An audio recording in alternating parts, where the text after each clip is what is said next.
Death in Venice.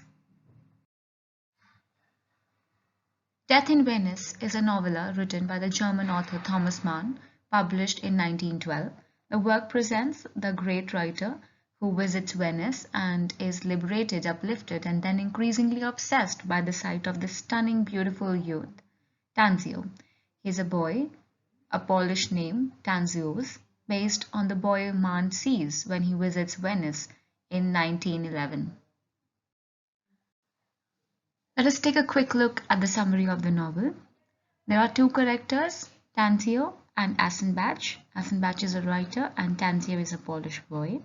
Let us dig deep into the summary. The protagonist of The Death in Venice is a reputable 53-year-old Gustav Aspach, a member of the upper-class family. Aspach writes under a strict schedule, working every morning his set amount of time that he used to spend, but recently he was facing trouble and there was lack of creativity, what we called is a writer's block. While walking by the cemetery to the north of Munich, he sees a strange man and has a vision of a jungle. The vision causes Aspach to temporarily forego his tightly scheduled of life and he decided to travel to the south.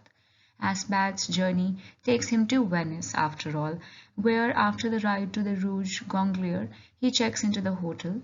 It is here that he encounters this beautiful Polish boy, Tanzio. Over time, he becomes more and more enamored by the young man and his beauty, and eventually abandoning all his disciplines and the reasons to face his infatuation.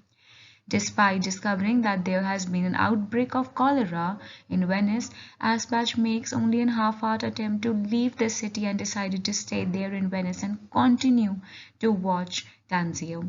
His infatuation, which leads to physical intimacy, causes him to follow the boy everywhere, and this pursuit has an effect on Aspach's arts. His previous writer's block disappears and he is able to write even more freely once again. One night, Aspach dreams of a stranger god, surrounded by the crowd of dancing, howling, torch-bearing humans dressed in animal skins while worshipping the god. Worshippers fly in a frenzy around a huge wooden symbol, which Aspach realizes to be himself. One day, Aspach trails Tanzio to the city. After losing track, he sees the strawberry vendor and purchases strawberry. After a while, Tanzio at the beach is seen there, and Aspach loses his consciousness and dies. And apparently, it is seen that the strawberries were contaminated by the cholera, and Aspach ate them, and he died. The world reacts to the death of a highly regarded author, and they were shocked and they mourned. Themes and interpretations. In Death in Venice, Mann uses both the theme, character, plot to critique modern and bourgeois life. Aspach is the son of this civil servant and extremely disciplined at all aspects of his life. His expression, eroticism, the eating of the strawberries infects him with cholera. His uncontrollable infatuation for Tanzio and then ultimately causes his own death due to the lack of discipline and self-criticism. Aspach is willing to destroy himself and his social status and his own work just for the sake of his love and infatuation, not exactly love per se. He is also willing to risk his own death. His dream is his final departure from his former disciplined existence as an artist. And cholera hits him and his life becomes a sort of chaotic mess. Through the portrayal of Aspach, Death in Venice contains an affirmation and a resistance of the world of anti-bourgeois values.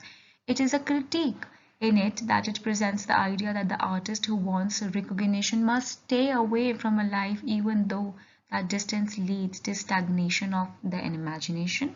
The bourgeois notion of the artist as a guise is flawed, as Ashbach's imagination ignores the norms and binding rules of the society.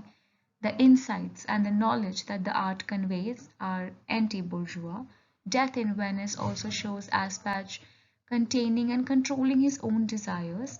He does not act on his desires towards Tanzio.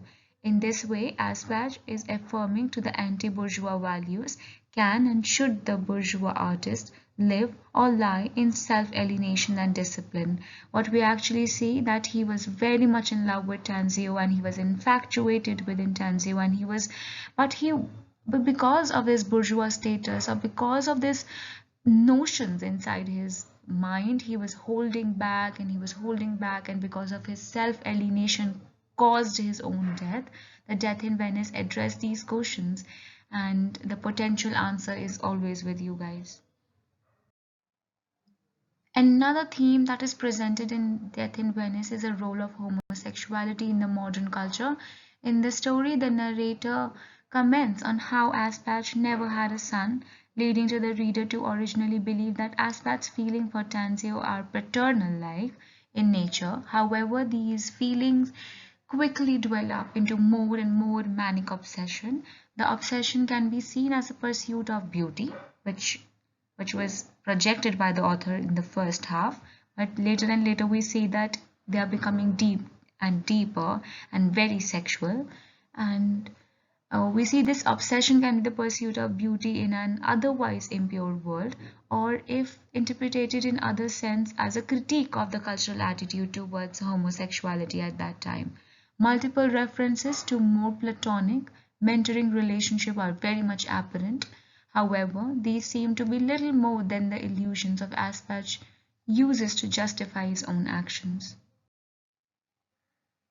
A separate theme of Death in Venice is a contrast between the East and the West in the modern times, starting with Aspatch's vision of the jungle that leads him towards the South, and the travel presents that East is a very exotic land full of chaos and disorder. There are multiple references to the tension between the East and the West, with cholera being the disease of the East and references to god Dionysius, who is of the ancient origin, slowly penetrating into the protagonist's Aspatch's rigidly scheduled life. This directly ties in with the theme of Greek mythology that can be seen in many of Mann's writing, and of course Death in Venice is no exception. The references start at the beginning of the story when Aspatch is struggling from writer's block and is not able to write and think of different ideas to write. The stranger in the cemetery with the straw hat and the iron-tipped cane invokes the image of Hermes. Hermes is a god and a Greek figure who guides the soul into the underworld, and in Mann's novel these Hermes-like figure serves as a messenger of the impending and the looming death towards the protagonist. There are also multiple references to Socrates and Phaedrus, the relationship, the symposium of platonic love between the older mentor and the younger student.